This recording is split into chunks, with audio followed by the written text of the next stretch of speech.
Hello, Facebook family. Welcome, welcome, welcome. We're here today to discuss on our second episode of Dr. Sumner's Summit to Wellness, a topic that seems to be very important for a lot of people. We took a live poll and saw that there were a number of people who were very interested in hearing about this topic we have for tonight. And it is about inflammation and pain disorders. That's what we're going to be discussing tonight. So I'm very happy to have you all join me at this present moment. I'm so sorry we are on a little bit late because we had a few technical difficulties, but I think that we've got it all figured out. So happy to have you all here. So thanks so much. We're going to be talking about inflammation and pain disorders. Sorry for the late check-in. We had some technical difficulties, but we're here and we're going to get things moving. Please tag your friends, loved ones, anyone who you think would benefit from this very helpful information. So today we're going to be talking about inflammation and pain. Hey Simone, hey Monique, hey Ava, thanks so much for joining tonight. So basically, just so you know, the reason we're going to be talking about this is we did a poll.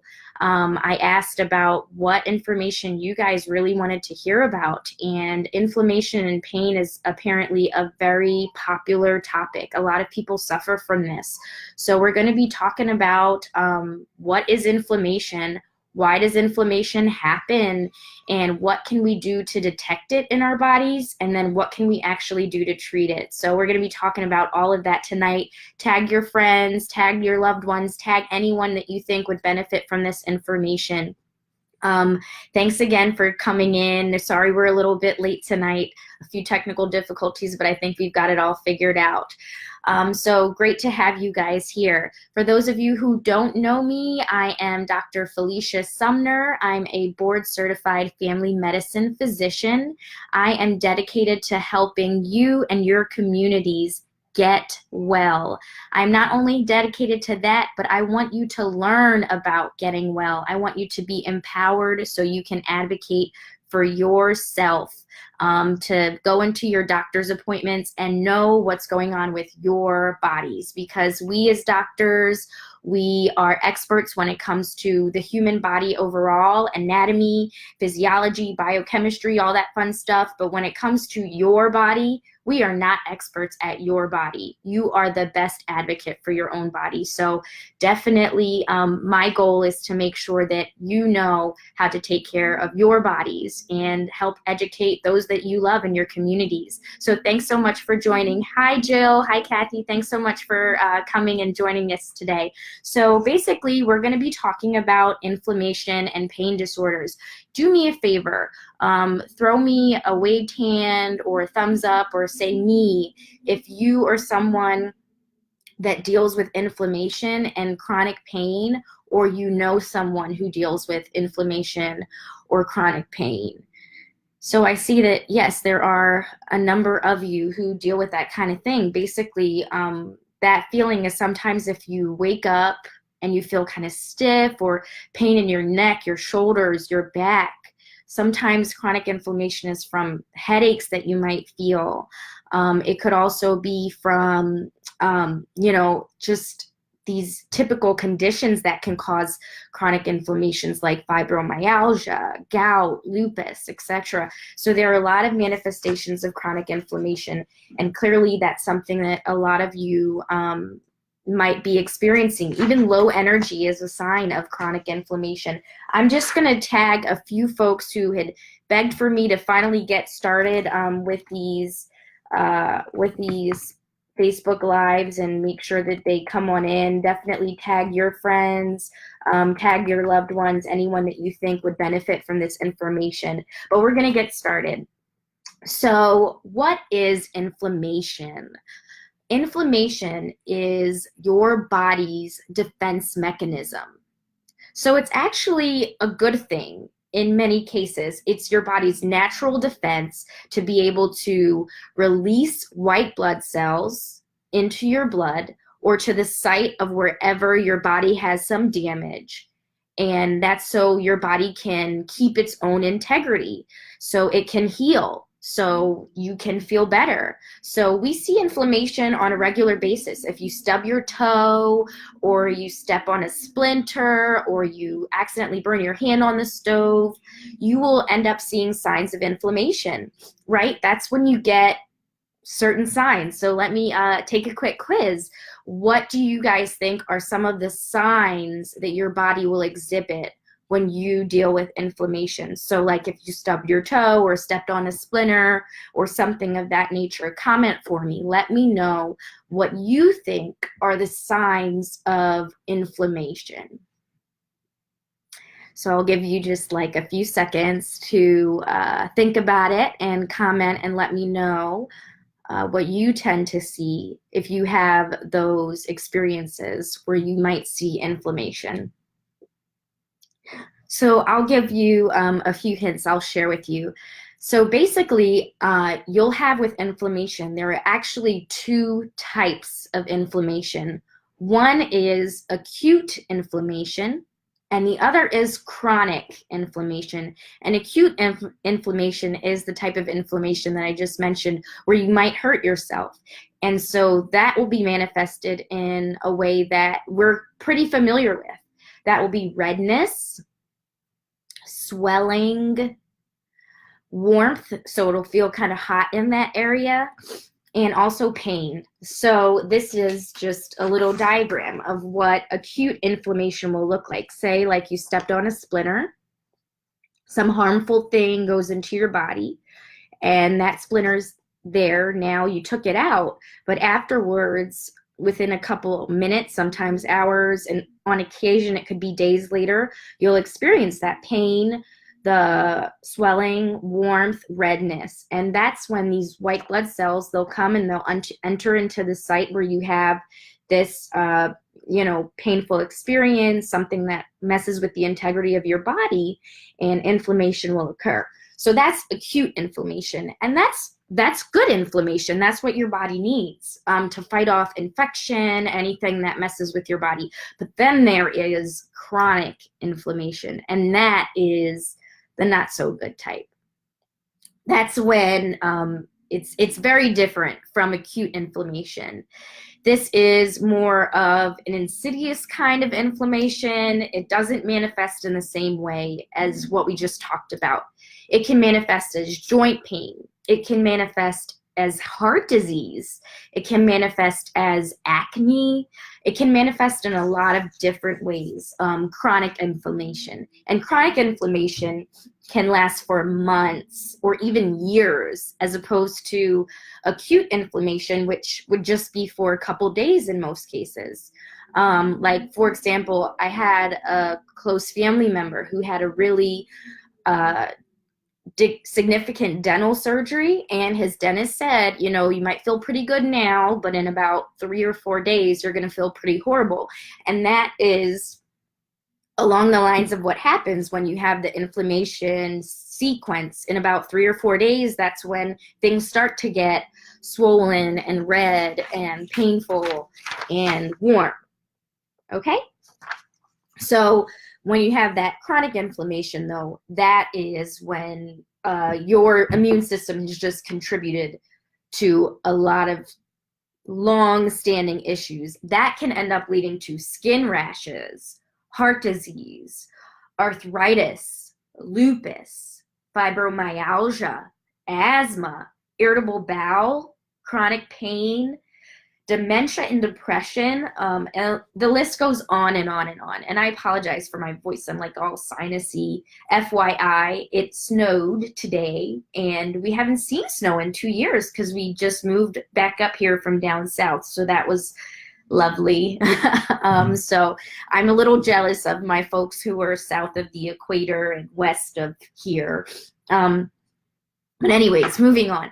So chronic inflammation, that's when your body is repeatedly exposed to some foreign invader or an infection. So your immune system, then it actually becomes really overwhelmed, because this ends up leading to this vicious cycle of your body getting more white blood cells in, and then you have actually even more increased inflammation. So your body will see this foreign invader. And what do you guys think are these foreign invaders? So a splinter, yeah, that's typical. But what do you think might be some of the foreign invaders that we would see leading to chronic inflammation? If you have any idea, comment for me. Excuse me, water break. I try to stay hydrated, guys. Okay, so when your body is exposed to these foreign invaders, I'll give you some example. Food, some other chemicals like environmental toxins, things like that, foods that your body should not be ingesting, that's when it does what it shouldn't do. That's when it actually attacks these invaders, and it's a really good defense system. Your body is doing what it should do, but then it's exposed to these invaders, and then eventually your body will start this process after it's inflamed constantly. This process will go on, and that is a term that we call autoimmunity. Have you ever heard of that term before, autoimmunity? If you have, comment, give me a thumbs up. If you have not, give me a question mark. What are you talking about? I don't know. So autoimmunity, that is basically when your immune system gets really confused and your own tissues, your own body actually gets caught in the crossfire. So your inflammation system, your immune system is trying to kill this foreign invader, but then what actually happens is your own body gets attacked by accident. And the reason this happens is something that we call molecular mimicry. I'm not trying to get like super scientific geeky on you, but for you to understand what's going on with your bodies, there are some things that I think would be helpful for you to know. So let me know if I'm just going way too deep in this, but I think it's helpful. So molecular mimicry is what happens with autoimmunity. For example, a good example, somewhat easy example of this is thyroid disease. So for any of you who experience hypothyroidism, a type of low thyroid disease, that often is caused by autoimmunity. It's a type of thyroid disease called Hashimoto's. And the way that it works is, in many cases, there's a very strong theory that that has to do with molecular mimicry. So there's a strong theory that says that gluten, which is a chemical that's very, it's very potent, very often seen in a lot of foods these days, can be a cause for hypothyroidism. And the reason is that this gluten molecule is a foreign invader. Your body doesn't recognize it, so your immune system starts going to attack it. But unfortunately, your thyroid hormone, your thyroid molecules look very similar. So while your body's trying to do all this defense and get rid of this gluten and throw these white blood cells in and do everything it can to get rid of it and attack it, it ends up hurting your thyroid hormone and your thyroid molecules. It gets caught in the crossfire. And that stinks. And that's what happens a lot with inflammation and autoimmunity. So I printed out, which might help a little bit with understanding this somewhat difficult theory. I hope you guys can see this, but basically, as you see, like this is gluten and casein. That's another protein that's seen in like a lot of dairy stuff. But as you see, the thyroid hormone, the thyroid gland, it looks very, very similar. These spots that it's supposed to attach to, it looks very similar. So then what happens is your body tries to attack the gluten and attack the casein because these are way off from what your body is used to processing, and then it ends up attacking your thyroid gland by accident. Whoopee. So that's autoimmunity. But basically with chronic inflammation or autoimmunity, the issue is that your body is constantly engaged. It's constantly putting out a fire that's going on deep in your tissues. So your body sees this as a problem. It's prioritizing this as a problem because it is a problem. You've got a fire going on inside your body. So even if it's not your priority, it's your body's priority.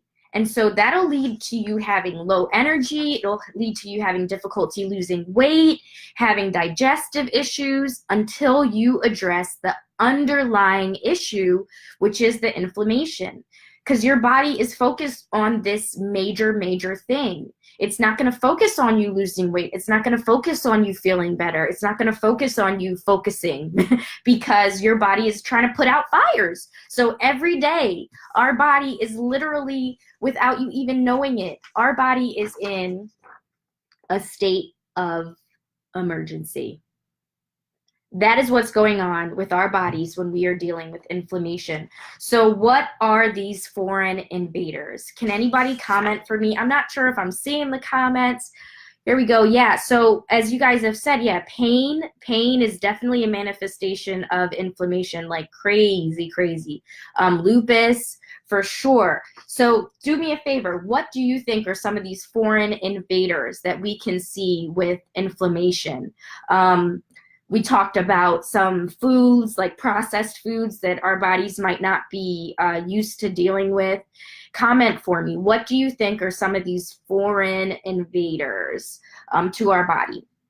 So I'll share with you some of them. Stress.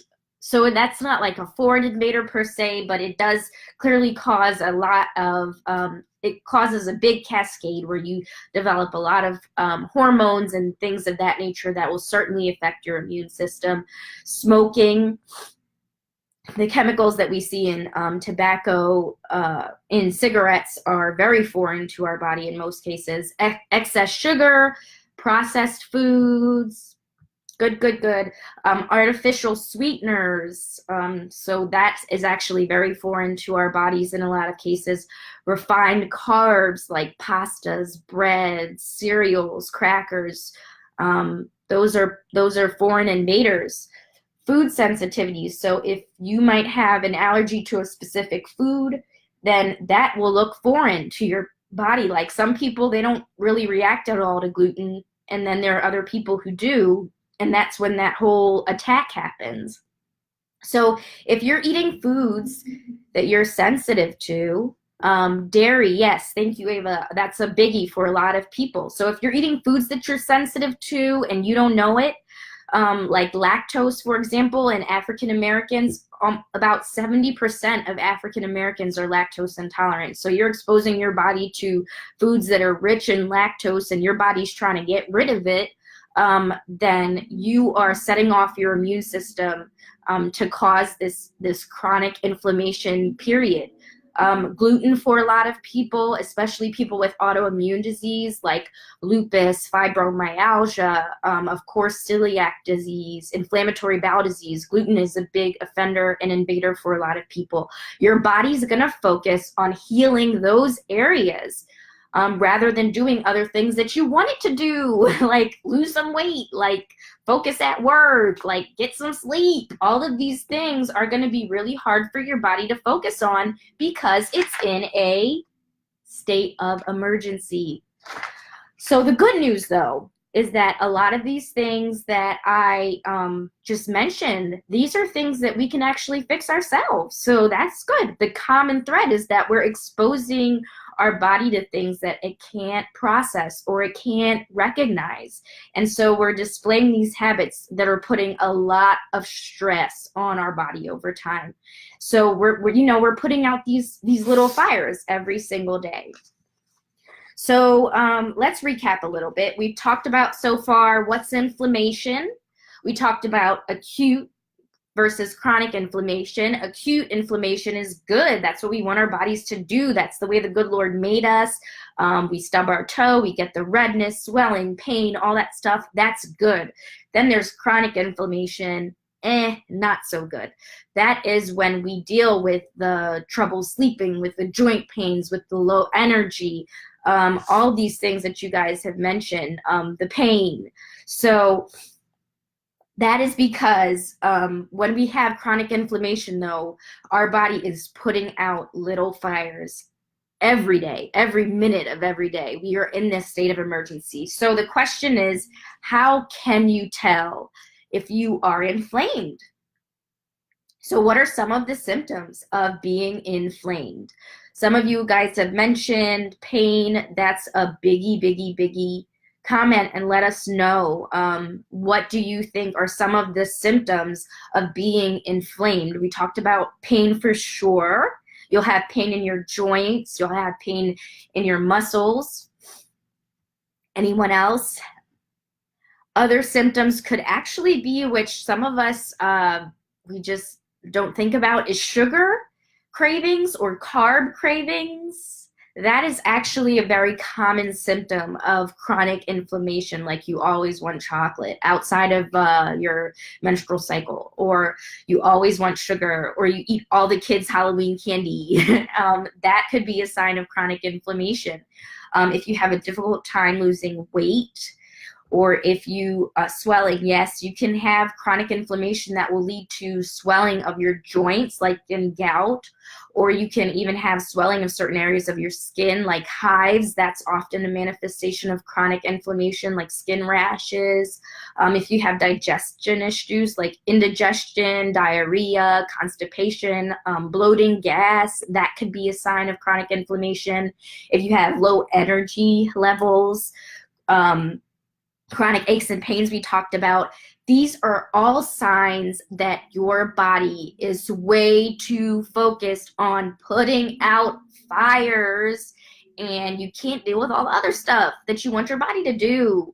So those are all signs of chronic inflammation.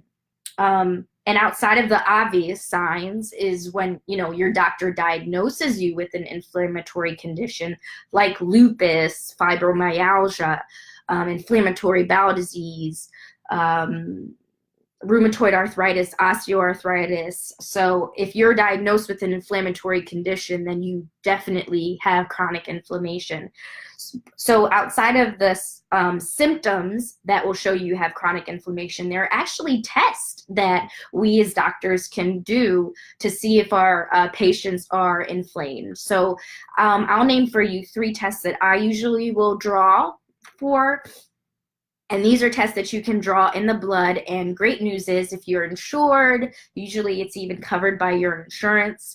One test that's pretty common is what's called CRP, your C-reactive protein level, CRP level. So that's a protein that is produced by the liver, and it tends to be extremely elevated in times of inflammation. So that's in acute inflammation. So again, if you're fighting off a cold or you stubbed your toe, then your CRP level will be high. But it'll also be high in times of just chronic inflammation. So it's a good thing to check for, but I wouldn't check for it if it's probably assumed that you're dealing with inflammation already. For example, if you are fighting off the flu or something like that, I would test it outside of those times. And usually you want it to be between 0 and 2. Closer to 0 is definitely better. So that's something worth asking your doctor to test if it hasn't been before and you're concerned for some inflammatory disorder. A second test that I tend to order, and that doctors can order or your healthcare provider can order, is your fasting blood insulin level. So when this is high, when you're fasting, that actually indicates a high level of inflammation in your body, your fasting insulin level. And also, if that's high, that'll also show that you might have insulin resistance, meaning that your body is, not using insulin the way that it should. And so you could have prediabetes or diabetes. And a third test that I tend to look at if I'm concerned about chronic inflammation is ferritin. So that's a protein that is in the blood cells, and that stores iron. So if it's low, then you might have iron deficiency anemia. But if it's high, that means that you could have inflammation or even liver disease or a chronic infection. And we usually want that to be between like 25 and 100 for females, and between 50 and 150 for males. For the insulin level, by the way, fasting insulin should be between 1 and 4. So higher than those levels means that you could have some chronic inflammation going on. Those are just 3 tests. There are a few more, but those are 3 that I am very familiar with, and that I think a lot of other healthcare providers are familiar with ordering. So they may be worthwhile asking your provider about if you're concerned about inflammation. So ask your doctor about testing these levels, and they can give you an objective understanding as to whether or not you're actually inflamed and how much from that standpoint. So now that we've figured out if you are inflamed or not, hopefully, the big question is, what can you do to treat it? So does anybody have any suggestions for what you may have used or what you've been considering using to help treat chronic inflammation? So there are like a bunch of supplements out there, there's different diets out there, there's medications. What are you guys familiar with that's been used to treat chronic inflammation? And I'll just type it in here too for you guys to know what I said with regards to the test in case you missed it. There's the CRP level, there's the fasting blood insulin level, and there's the ferritin level that you can discuss with your doctor if you would benefit from getting that tested. So when it comes to what you can do to actually treat it, because that's probably the most important part, right? The issue is that as traditional doctors, I'll be honest, we're trained to kind of shut off the inflammation cycle with medications. That's like our automatic go-to. So medicines like aspirin, Motrin, steroids, there are other prescriptions that can be used as anti-inflammatories. That's what we use a lot of the times, and those are helpful with relieving the symptoms, but it doesn't get to the root cause, unfortunately. And so it's kind of like if you had your brake light on your dashboard in your car, and you saw that on, so you just like smashed the dashboard to turn off the brake light, and then you thought it was fixed. Like that's sadly basically what we're doing with aspirin and Motrin and medications of that sort. We're kind of just like, we're getting rid of the signs that something is really, really going on here, and we're not getting to the root cause. Or it's like if you're standing on a tack and you're taking an aspirin because you're standing on a tack, you don't want to just take more aspirin. You need to take the tack out your foot. So really, the issue is we need to get to the root cause of inflammation. And I'm not saying that these medications aren't helpful in some cases. They definitely are, especially when it comes to treating your symptoms more immediately.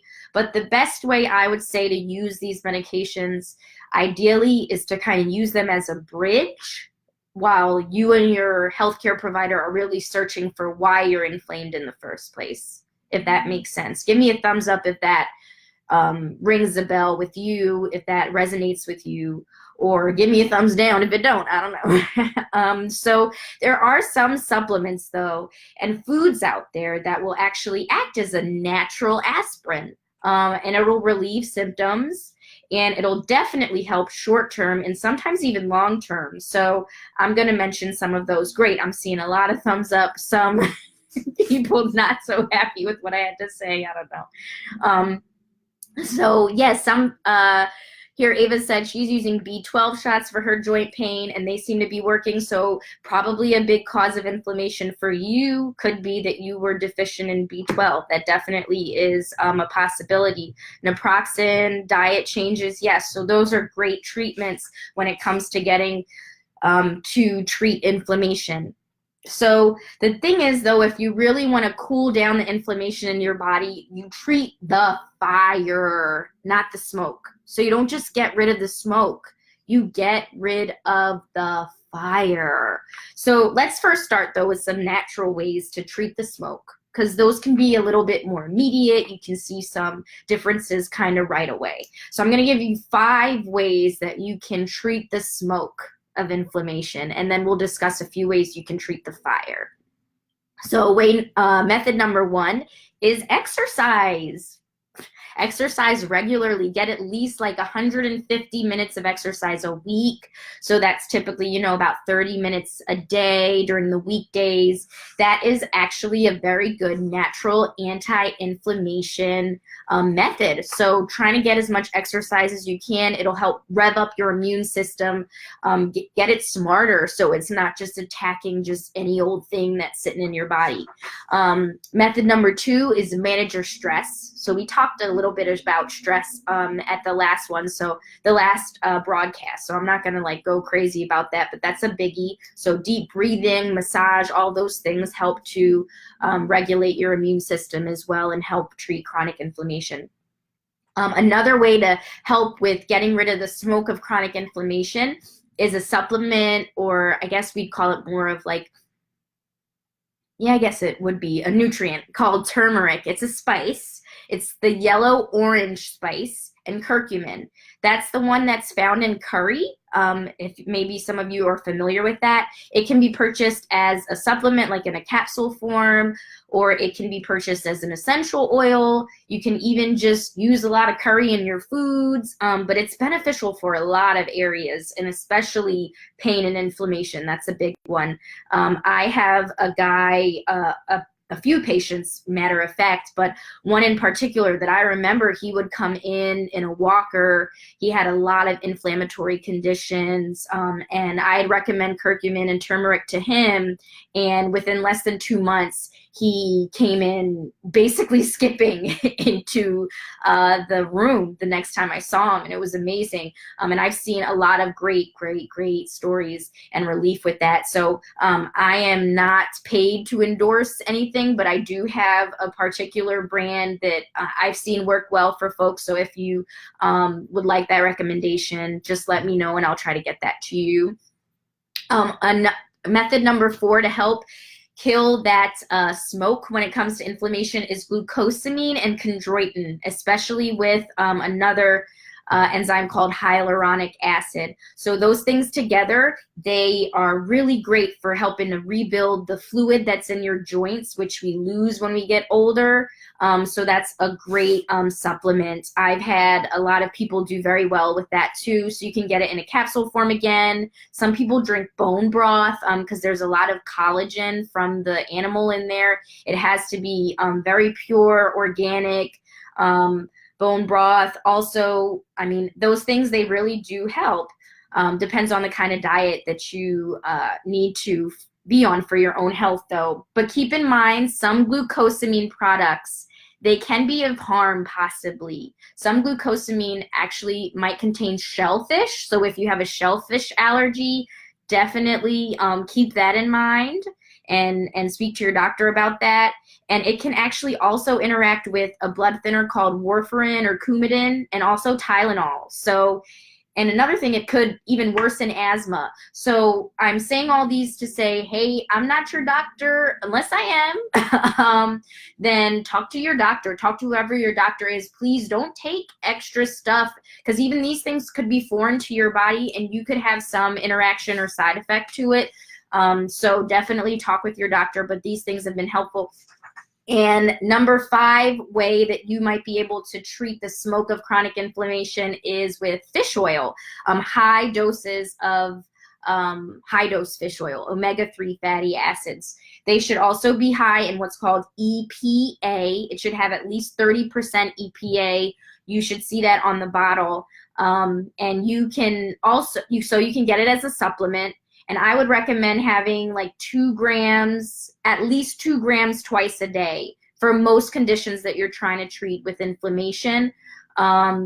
Or you can just up the amount of fish oil you have in your diet. So all the cold water fish have plenty of great omega-3s, and that is a great natural anti-inflammatory. So wild-caught salmon, tuna, mackerel, those kind of things, sardines. But again, not always benign. Fish oil can interact with blood thinners again. It can interact with your birth control pills, a lot of other things. So again, talk with your doctor. But these are 5 different ways that you can get rid of the smoke of chronic inflammation. So let me recap again real quick. We talked about what is inflammation. It's your body's natural defense mechanism to help fight off things that are messing with the integrity of your body. And so usually it's good when it's acute, but if it's chronic, then that is not good. It will lead to this process of autoimmunity in a lot of cases where your body basically is attacking itself, and that's not okay. And while your body is trying to take out these little fires, it will not be able to focus on anything else. So again, if you're dealing with inflammation, you're in a state of emergency. So we've got to figure out why. While we put out all of these smokes, let's try to figure out what the root cause. Let's get to the fire. So we also talked about, ways that inflammation will manifest: pain, tiredness, sugar cravings, weight gain, skin rashes. And we talked about ways that you can test it. We've mentioned the CRP level, fasting blood insulin, and the ferritin level.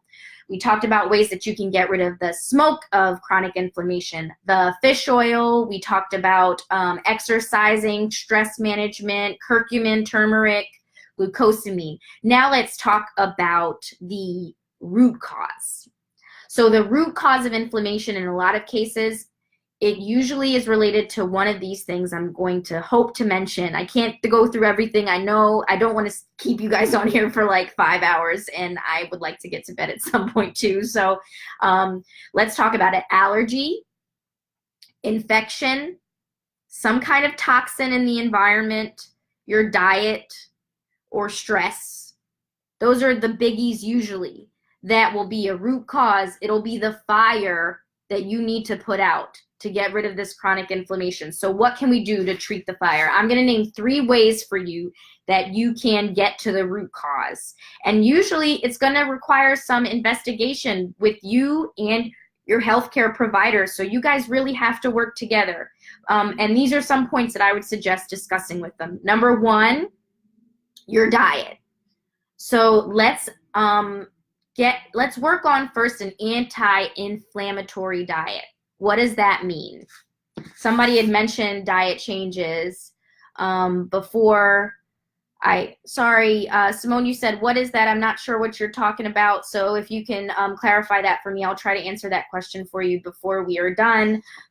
So anti-inflammatory diet is a diet that's high in veggies, fruits, healthy oils, and fatty fish. A good anti-inflammatory diet that's pretty easy to follow is what's called the Mediterranean diet. Mediterranean diet, you can easily Google that probably and get enough information about that. There's specifically anti-inflammatory diets that you can go through, but the Mediterranean diet is pretty easy to follow. It's not really a diet per se. It's really a lifestyle change, and you can eat that way forever, including on Thanksgiving. But for example, like for breakfast, if you were following an anti-inflammatory diet, you'd have like fruits that are high in enzymes like kiwi, papaya, maybe some oatmeal if you're not having issues with gluten, and that oatmeal can have some blueberries or pomegranates or cherries, something of that nature. Then for lunch, you could have a salad with kale and spinach, because those are strong anti-inflammatory foods. And your dressing can be one that you concocted with like apple cider vinegar and olive oil, because those are really healthy oils. And you can throw some veggies on there. You can throw some berries on there. And then for dinner, you could have like cooked salmon with wild-caught salmon with veggies and some brown rice. And then drink a lot of water. Lot of water all day. Hydration is key when it comes to fighting inflammation. So starches, keep this in mind, that with the inflammatory diet, it can definitely worsen inflammation. So potatoes, white rice, breads, pastas, those kind of things, you need to fill those empty spots with the healthy fats like avocados and healthy oils, nuts, things like that. So number 1 way to put out the fire, work on that diet. Number 2 is ask your provider, is there any possibility that you could have any hidden infections? I know that there are some providers, I'll be frank, possibly at some point, I was even one of them, that think that this is like hogwash, some crazy, like out of the world science that people just need to stop reading, but it's real. There are a number of infections that people will live with due to viruses, bacteria, yeast, that need to be treated in order for you to get out of that state of emergency. So if you have an inflammation, if you have chronic inflammation that's due to some other infection, of course, a bacteria, a virus, a yeast that shouldn't be in your body, you're going to have this inflammatory cycle, and your body's going to constantly be putting out these fires. And so asking your doctor to test, is there any possibility that you could have a yeast infection that's chronically going on? A virus like mono is a big one for some people. Lyme is wishy-washy. I guess some people believe that people can have chronic Lyme, other people don't. School is out on that one, I guess. So there are other bacteria. So talk to your doctor about the possibility of a chronic infection that you may be dealing with, and that could be leading to a chronic inflammatory state. And the good news is a lot of those tests too, those are covered by insurance.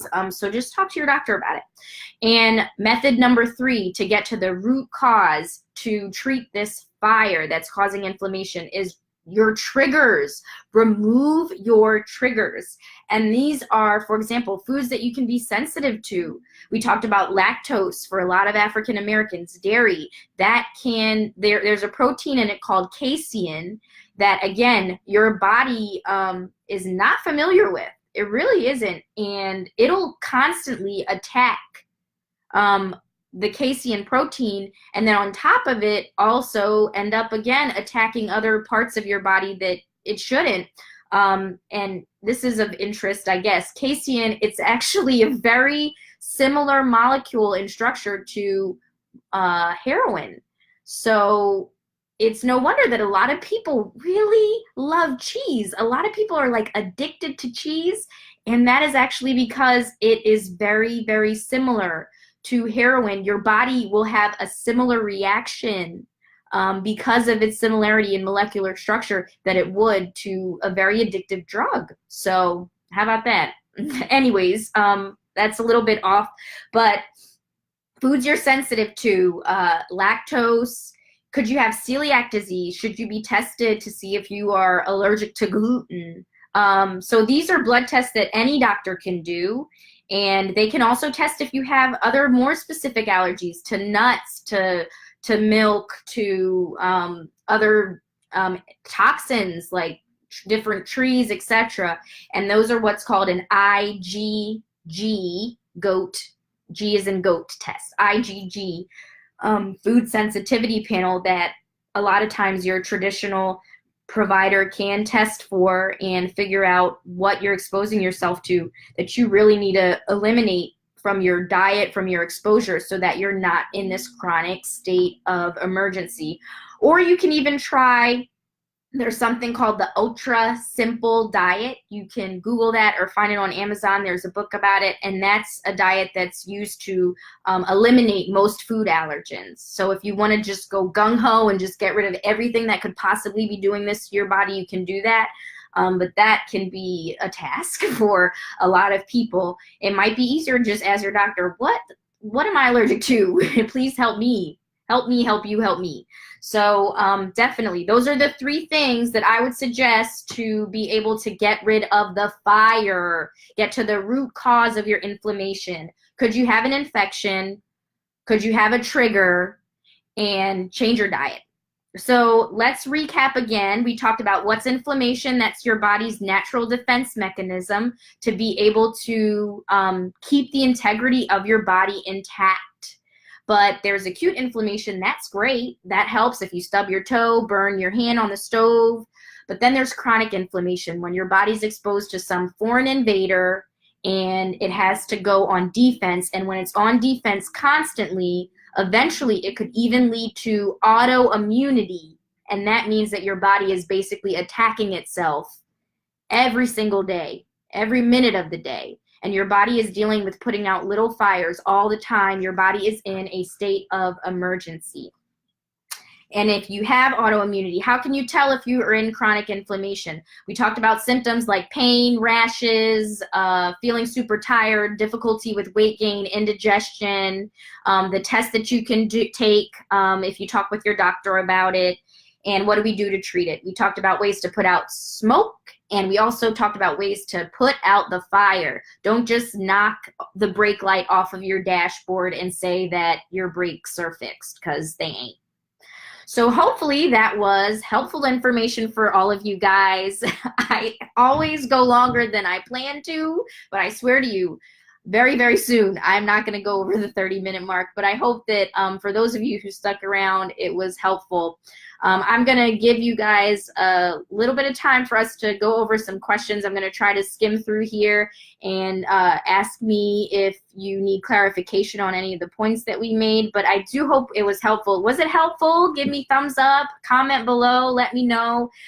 There will be a replay available, so tag your friends, tag your loved ones that you think would benefit from this information, because again, my goal is to inform you so you can be an advocate for yourself and then become an advocate for your communities.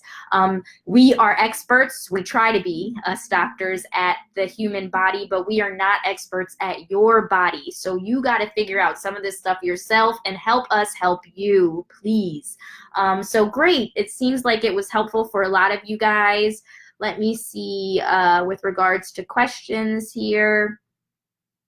You were talking about turmeric and other things to use, as well as some supplements. Okay, so yeah, we talked about turmeric, chondroitin, and glucosamine, hyaluronic acid. Of course, those are all things that we make super complicated to spell. But if you would like any information about these supplements, where you can find them, let me know. Comment below, message me.